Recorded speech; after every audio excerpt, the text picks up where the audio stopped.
성경에는 숨겨진 영적 열쇠가 있습니다. 많은 사람이 알아차리지 못하지만 단지 재정적인 삶을 넘어서 당신의 운명 전체를 변화시킬 수 있는 힘을 지닌 한 단어입니다. 이 단어는 유명한 구절들 속에도 가장 자주 인용되는 약속들 속에도 없습니다.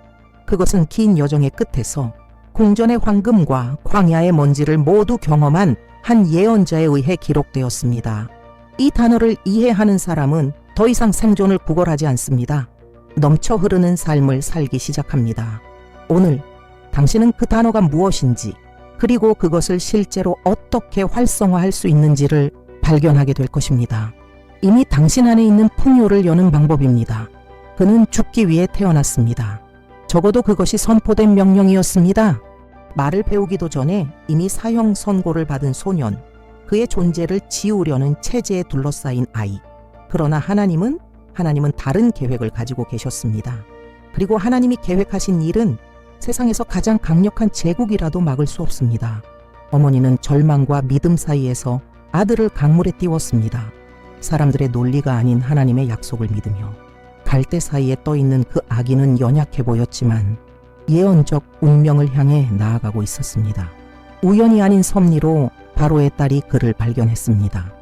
그렇게 히브리 아기는 세상에서 가장 부유한 궁전에서 자라게 되었습니다. 그곳에서 그는 왕실의 언어를 배웠습니다. 고운 벗을 입었습니다. 권력자들의 식탁에 앉았습니다. 금과 지식, 영향력에 둘러싸여 자랐습니다. 이 모든 것은 하나님의 계획의 일부였습니다. 하나님은 결코 풍요의 비밀을 금의 무게를 모르는 이에게 맡기시지 않습니다. 그는 자신의 눈으로 사치와 궁핍의 차이를 직접 보아야 했습니다. 언젠가 진흙탕 속 백성을 약속의 땅으로 이끌어야 했기 때문입니다. 그러나 사명 이전에 추락이 있었습니다. 궁전은 먼지가 되었고 부는 결핍이 되었습니다. 왕자는 이방인이 되었습니다. 바로 그 깊은 골짜기에서 하나님은 비밀을 드러내기 시작하셨습니다. 광야를 건너지 않고는 풍요를 창조하는 법을 배울 수 없습니다. 만약 이 단어가 당신 안에서 무언가를 일깨우고 있다면 지금 좋아요를 누르고 채널을 구독하며 댓글에 다음과 같이 쓰세요. 나는 지금 나의 풍요를 활성화합니다. 이것이 당신의 첫 번째 예언적 선언입니다. 하나님은 왜 누군가를 궁전에서 꺼내어 수년간 광야에 고립되게 하셨을까요? 왜냐하면 진정한 부는 금에서 시작되지 않기 때문입니다. 영혼에서 시작됩니다. 모든 것을 떠난 그곳에서 그는 지속되는 풍요는 눈에 보이는 것이 아니라 내면에 간직된 것임을 배웠습니다. 그는 의존하는 법을 배웠고 듣는 법을 배웠으며 그 무엇보다 영혼의 음성을 분별하는 법을 배웠습니다. 한때 그를 권력의 중심에 두셨던 하나님은 이제 그에게 진정한 권력은 위로부터 오는 것이지 인간이 주는 것이 아님을 가르치고 계셨습니다. 그 마른 땅, 침묵과 고독의 장소에서 모든 것을 바꾸는 그 단어가 탄생합니다. 그것은 준비된 불을 주는 단어가 아니라 불을 창출하는 능력을 활성화하는 단어입니다. 하나님은 하늘의 부스러기를 기다리는 종들을 원하지 않으십니다. 하나님은 권위로 일어서는 자녀들을 원하십니다. 그들은 건설하고 배가시키며 목적을 가지고 하나님의 나라를 확장합니다. 만약 이 계시가 당신 안에 어떤 불꽃을 일으키고 있다면 지금 화면에 나오는 코드를 스캔하고 전자책 당신의 끌어당김 능력을 1000배로 높이기 뭐를 읽어보세요. 어쩌면 그것이 바로 당신 안에 이미 있는 것을 활성화하기 위한 마지막 열쇠일지 모릅니다. 예언자의 여정은 이제 막 시작이었습니다. 그러나 그 광야에서 보이지 않는 씨앗이 심어졌습니다. 불을 창조하는 능력은 손에 가진 재물로가 아니라 마음속 하나님의 임재로부터 탄생했습니다. 수년이 흐른 후 부르심이 찾아왔습니다. 불 속에서 울려 퍼진 음성. 한 민족 전체를 억압에서 해방시키기 위한 신성한 초대. 육체적 억압만이 아니라 정신적, 영적, 감정적 속박으로부터. 그들은 육체는 자유로웠지만 정신은 포로였습니다. 적게 구하는 데 익숙했고 최소한만 기대했으며 궁핍을 운명으로 받아들였습니다. 그리고 진짜 도전은 여기서 시작됩니다. 그들이 생각하는 방식을 바꾸는 것. 누군가를 광야에서 끌어낸다고 해도 그 광야가 여전히 그 사람 안에 있다면 아무 소용이 없습니다. 하나님은 이 점을 알고 계셨습니다. 그래서 약속의 땅을 주시기 전 그분은 먼저 그 백성의 의식을 재건해야 했습니다. 기적 앞에서도 정말 될까? 라고 묻는 백성. 하늘로부터 매일 공급받고도 여전히 불평하는 백성. 그리고 우리 중 몇이나 같은 일을 반복합니까? 월말까지만 살 수 있는 최소한만을 구합니다. 실망이 두려워서 작게만 꿈꿉니다. 생존을 위한 기도만 반복합니다. 우리가 본래 넘치도록 살도록 창조되었음에도 불구하고 바로 그렇기 때문에 이 숨겨진 단어는 매우 깊은 능력을 지니고 있습니다. 그것은 돈을 주지 않습니다. 그것은 정체성을 줍니다. 만약 이 말이 당신을 감동시키고 있다면 지금 화면에 나오는 코드를 스캔해서 전자책 당신의 끌어당김 능력을 1000배로 높이기모를 읽어보세요.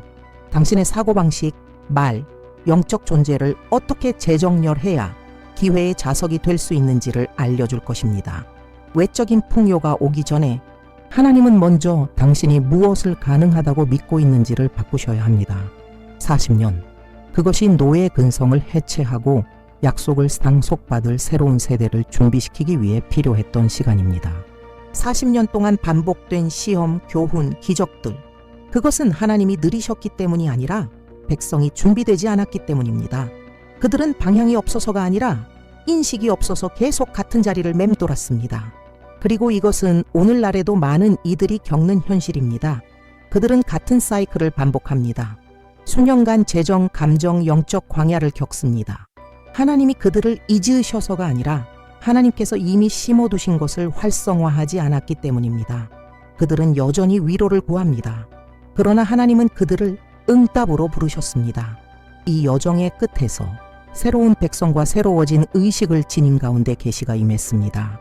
한 산 위에서 예언자는 멀리 약속의 땅을 바라보았습니다.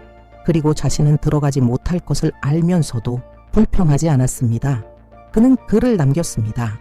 그의 가장 강력한 유산이 될 말들, 그 말들에는 하나님의 번영의 코드가 담겨 있었습니다. 만약 당신이 지금 삶에서 반복되는 사이클을 끊고 싶다면 화면의 코드를 스캔하고 이 당신의 끌어당김 능력을 1000배로 높이기라를 읽어보세요. 어쩌면 당신이 필요로 하는 건 새로운 비전, 새로운 의식일지도 모릅니다. 진정한 번영은 옛 생각을 내려놓을 준비가 된 자에게만 태어납니다. 그리고 마침내 그는 이렇게 썼습니다. 이것들이 바로 그 말씀이니라. 흔한 조언이 아닙니다. 수많은 율법 중 하나가 아닙니다. 이것은 마지막 코드였습니다. 광야와 눈물, 추락과 새로운 시작으로 점철된 세월이 봉인한 계시. 이 말씀은 단지 한 시대를 끝내는 것이 아니라 새로운 차원의 삶으로 가는 문을 여는 것이었습니다. 이제 풍요는 단발적인 기적이 아닐 것입니다. 그것은 삶의 방식이 될 것입니다. 그 계시를 담은 책은 가장 매력적인 이름을 가지고 있지 않습니다. 하지만 그 의미는 깊습니다. 두 번째 율법, 다시 이해하고 다시 엘링하고 다시 활성화할 수 있는 두 번째 기회입니다. 왜냐하면 처음에는 모두가 이해하지 못하기 때문입니다. 모두가 처음부터 준비되어 있는 것은 아니기 때문입니다. 그러나 마음이 성숙해지고 기적이 목적 없이 이루어지면 낭비라는 것을 깨닫게 될 때, 바로 그때 하나님은 진정한 비밀을 맡기십니다. 그 백성은 더 이상 예전의 그들이 아니었습니다. 이제 그들은 준비되어 있었습니다. 그래서 말씀이 풀어졌습니다. 마법의 주문이 아니라 모든 것을 바꾸는 하나님의 지침. 네 하나님 여호와를 기억하라. 그가 내게 재물을 얻을 능력을 주셨습니다. 이것은 감정적인 기억이 아닙니다. 살아있는 기억입니다. 지속되는 기억입니다. 만약 당신이 이 능력을 삶의 모든 선택 속에서 활성화하며 살고자 한다면 지금 화면에 보이는 코드를 스캔하고 전자책 당신의 끌어당김 능력을 1000배로 높이기용을 읽어보세요. 이 책은 단순히 기다리는 사람이 아니라 생성해낼 준비가 된 사람을 위해 쓰였습니다. 하나님을 기억하는 것은 단순히 믿는 것 이상입니다. 그것은 당신의 매 순간을 그분이 근원이고 나는 그분의 통로라는 자각 속에서 살아가는 것입니다. 그렇다면 하나님을 기억한다는 것은 실제로 무엇을 의미할까요? 그것은 단지 기도 중에 하나님의 이름을 언급하는 것이 아닙니다. 예배에 참석하거나 성경 구절을 외우는 것만도 아닙니다. 하나님을 기억한다는 것은 당신이 손대는 모든 것, 당신이 내리는 모든 결정, 당신이 세우는 모든 것이 하나님께서 당신 안에 심어두신 능력에서 비롯된다는 살아있는 자각을 지니는 것입니다. 당신이 더 이상 하나님을 긴급 구조 요청처럼 대하지 않고 영감과 전략, 생산의 끊임없는 근원으로 보기 시작할 때, 이 기억이 당신의 손결 속에 스며들 때 무언가가 변합니다. 당신은 더 이상 두려움으로 행동하지 않습니다. 당신은 계시로 행동합니다. 그 상태에서 풍요는 나타나기 시작합니다. 왜냐하면 풍요는 불안에 반응하지 않기 때문입니다. 풍요는 정열에 반응합니다. 이스라엘 백성이 이 말씀을 받았을 때 그들은 이제 씨를 뿌리고 거두고 건축하고 거래하고 생산해야 할 땅으로 들어가려 하고 있었습니다. 더 이상 하늘에서 만나가 떨어지지 않을 것입니다. 이제 그들은 창조할 수 있는 능력을 주신 하나님을 기억해야 했습니다. 당신도 마찬가지입니다. 만약 이 메시지가 당신의 영적 눈을 열고 있다면 지금 화면에 보이는 코드를 스캔하고 전자책 당신의 끌어당김 능력을 1000배로 높이기라를 읽어보세요. 이 책은 당신이 어떻게 자각 속에 행동하고 명확함으로 끌어당기며 하나님의 임재 속에 살아갈 수 있는지를 알려줄 것입니다. 왜냐하면 불을 창조하는 능력은 이미 당신에게 주어졌기 때문입니다. 하나님은 이미 당신에게 주셨습니다. 이제 필요한 건 당신이 기억하는 것입니다. 하나님은 재물을 직접 주시지 않습니다. 그분은 그것을 창조할 능력을 주십니다. 이것이 바로 소수만이 이해하는 전환점입니다. 대부분은 여전히 돈을 달라고 기도합니다. 그러나 그들은 지혜를, 비전을, 담대함을 구해야 합니다. 왜냐하면 돈은 결과입니다. 분은 열매입니다. 그러나 하나님이 주시는 것은 뿌리입니다. 그분은 당신 안에 독특한 능력을 심어두셨습니다. 이 세상 그 누구와도 겹치지 않는 재능, 그리고 그 재능을 통해 풍요가 흘러나오기 시작합니다. 그것이 예술일 수도 있고 커뮤니케이션일 수도 있으며 경청하거나 이끌거나 문제를 해결하는 능력일 수도 있습니다. 중요한 것은 형식이 아니라 목적입니다. 목적 없는 재능은 무게가 되지만 의도를 가진 재능은 통로가 됩니다. 얼마나 많은 사람들이 아직 씨앗도 뿌리지 않았으면서 수확을 구하고 있습니까? 그들은 문이 열리기를 기대하지만 자신이 지닌 것을 발전시키지 않고 있습니다. 풍요를 활성화하는 열쇠는 이것을 인정하는 것입니다. 나는 이미 필요한 것을 가지고 있다. 이제 사용할 때이다. 만약 당신이 자신의 재능을 사명과 어떻게 일치시킬 수 있는지를 알고 싶다면 지금 코드를 스캔하고 전자책 다음 당신의 끌어당김 능력을 1000배로 높이기야를 읽어보세요. 당신은 잠재력을 현실로 바꾸는 법, 내면에 잠들어 있는 풍요를 활성화하는 법을 배우게 될 것입니다. 기억하세요. 하나님은 당신에게 능력을 주십니다. 이제 당신이 그것을 믿음으로, 전략으로, 목적을 가지고 사용하는 것입니다. 목적 없는 그것은 환상입니다. 얼마나 많은 사람들이 정상에 올랐지만 공허함을 느낍니까? 그들은 재산은 축적했지만 평안은 없습니다. 모든 것을 샀지만 아무런 감동도 없습니다. 왜냐하면 진정한 번영은 당신이 가진 것에 있지 않습니다. 당신의 삶이 만들어내는 영향력에 있습니다. 하나님은 당신에게 허영심을 위해 불을 주시는 것이 아닙니다. 그분은 영원한 목적을 이루기 위해 그 능력을 주시는 것입니다. 이집트를 떠난 백성은 단순히 잘 살라고 부르심을 받은 것이 아닙니다. 열방 가운데 빛이 되라고 부르심을 받은 것입니다. 당신도 마찬가지입니다. 만약 당신이 단지 안락함을 원한다면 실망할 수 있습니다. 하지만 당신이 진정으로 변화를 원한다면 하나님은 당신을 그 자리에 세우기 위해 하늘과 땅을 움직이실 것입니다. 분은 그것이 목적이 아니라 도구가 될 때 배가 됩니다. 돈도 없고 보장도 없던 한 청년이 가난한 삶에서 어머니를 벗어나게 하겠다는 목적을 가졌을 때 문이 열리기 시작했습니다. 그것은 운이 아니었습니다. 그것은 명확함이었습니다. 목적이 활성화된 것이었습니다. 만약 당신이 의미 있는 풍요를 살 준비가 되어 있다면 지금 화면에 보이는 코드를 스캔하고 전자책 당신의 끌어당김 능력을 1000배로 높이기를 읽어보세요. 이제 당신의 삶을 축복의 통로로 사용할 시간입니다. 가치를 증명하기 위해서가 아니라 운명을 이루기 위해서. 지속되는 분은 섬기는 부입니다. 이제 질문은 이겁니다. 왜 당신은 풍요를 원합니까? 그저 빚을 갚기 위해서라면 아직 부족합니다. 하나님은 당신이 존엄하게 살기를 바라십니다. 맞습니다. 그러나 그분은 그보다 더 높은 꿈을 꾸고 계십니다. 하나님은 단지 당신을 구덩이에서 꺼내시기를 원하시는 것이 아닙니다. 그분은 당신을 통치의 자리에 두시고자 하십니다. 그래서 당신의 삶이 많은 이들에게 응답이 되도록 말입니다. 당신은 생존을 위해 창조된 것이 아닙니다. 당신은 리더로 기름 부음 받은 존재입니다. 자원을, 아이디어를, 사람들을, 해결책을 끌어당기기 위해 창조되었습니다. 그리고 그 모든 것은 당신이 자신의 안락함보다 더 큰 목적을 정할 때 시작됩니다. 하나님께서 당신에게 주신 부를 창출하는 능력은 이기적인 것이 아닙니다. 그 능력은 사명을 동반합니다. 이 사실을 깨닫게 되면 삶의 색조가 달라집니다. 당신의 기도가 달라집니다. 일하는 방식이 달라집니다. 당신을 둘러싼 환경이 달라집니다. 왜냐하면 이제 당신은 더 이상 혼자만을 위해 싸우는 것이 아니라 더 큰 무언가의 통로가 되었기 때문입니다. 그리고 바로 그 순간 하늘이 움직이기 시작합니다. 만약 이 계시가 당신의 영혼 깊은 곳에 울림을 준다면 지금 화면에 나오는 코드를 스캔하고 전자책 당신의 끌어당김 능력을 1000배로 높이기야를 읽어보세요. 이것은 단순한 축적이 아닌 목적 있는 영향력을 창출하고자 하는 사람들을 위한 영적 지도입니다.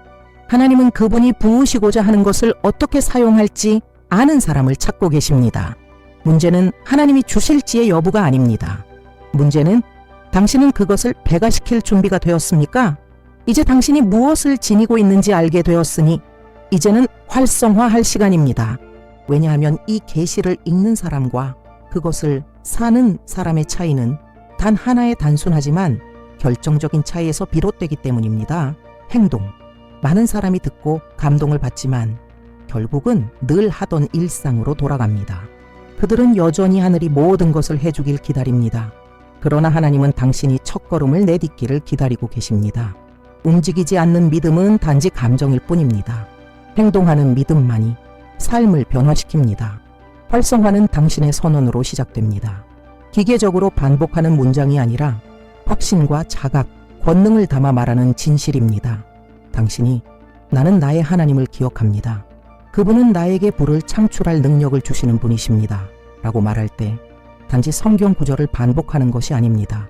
당신은 자신의 정체성을 하늘에 맞추고 있는 것입니다. 그리고 당신이 정체성과 목적, 행동을 일치시킬 때 하나님의 은혜가 당신을 찾아옵니다. 만약 당신이 믿음으로 선언하고 영적 권위로 끌어당기는 법을 배우고 싶다면 지금 화면에 보이는 코드를 스캔하고 전자책 당신의 끌어당김 능력을 1000배로 높이기를 읽어보세요.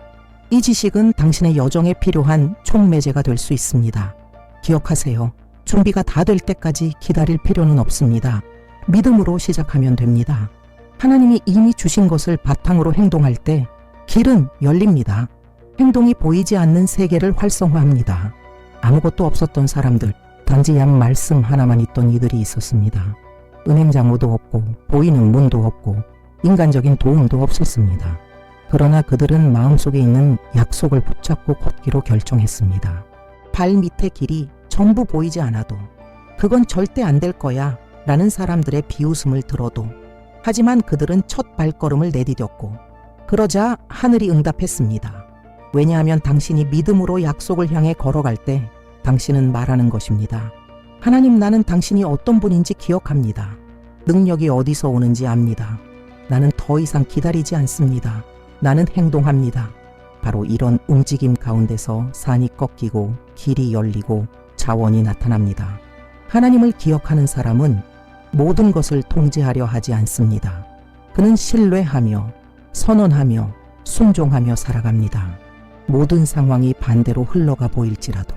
만약 당신이 이제 기다림을 끝내고 움직임 속으로 들어갈 때가 되었다고 느낀다면 지금 화면의 코드를 스캔하고 전자책 때 당신의 끌어당김 능력을 1000배로 높이기를 읽어보세요. 이것은 마법이 아니라 포지셔닝입니다. 당신은 기회를 간청하도록 창조된 존재가 아닙니다. 기회를 끌어당기도록 태어난 존재입니다. 하나님과 함께 걷는 사람은 혼자가 아닙니다. 그리고 하나님이 이미 주신 능력을 활성화하는 사람은 더 이상 상황의 희생자로 살지 않습니다. 약속의 땅은 오직 보장 없이도 전진할 용기를 가진 자에게만 드러납니다. 우리는 이 여정의 끝에 도달했지만 당신에게는 지금이 시작일 뿐입니다. 이제 당신은 그 단어를 알고 있습니다. 너의 하나님 여호와를 기억하라. 그가 내게 재물을 얻을 능력을 주셨느니라. 이 말은 단순히 아름다운 문장이 아닙니다. 이것은 영적 암호입니다. 신성한 지침입니다. 가장자리에 머무는 삶에 지친 사람들을 위해 준비된 약속의 땅으로 들어가도록 이끄는 하늘의 코드입니다. 그러나 이 말씀은 매일 활성화하는 자만이 누릴 수 있습니다. 종교적 형식이 아니라 자각과 결단, 살아있는 믿음으로 당신이 아침에 깨어나 자신의 삶이 정부도 상사도 상황도 아닌 당신 안에 거하시는 하나님께 달려있음을 기억하게 될 때 당신의 자세가 바뀝니다. 당신의 말이 바뀝니다. 당신의 결정이 바뀝니다. 당신은 더 이상 밖에서 무언가를 쫓지 않습니다. 이미 안에 있는 것에서부터 생산해 나가기 시작합니다. 이렇게 해서 풍요는 시작됩니다. 만약 이 계시가 당신의 영혼을 만졌다면 지금 좋아요를 누르고 채널을 구독하며 댓글에 다음과 같이 쓰세요. 나는 지금 나의 풍요를 활성화합니다. 이것이 당신의 믿음의 선언이 되기를 바랍니다. 그리고 이 여정을 계속할 수 있는 안내서가 필요하다면 지금 화면에 나오는 코드를 스캔하고 전자책 제 당신의 끌어당김 능력을 1000배로 높이기 보레이를 읽어보세요. 이 책은 노력이 아니라 정열을 통해 살아가는 삶으로 당신을 초대합니다. 기억하세요. 하나님은 당신에게 액수를 주신 것이 아닙니다. 능력을 주셨습니다. 그리고 당신이 그 근원을 존중할 때 어떤 것도 당신의 운명을 제한할 수 없습니다.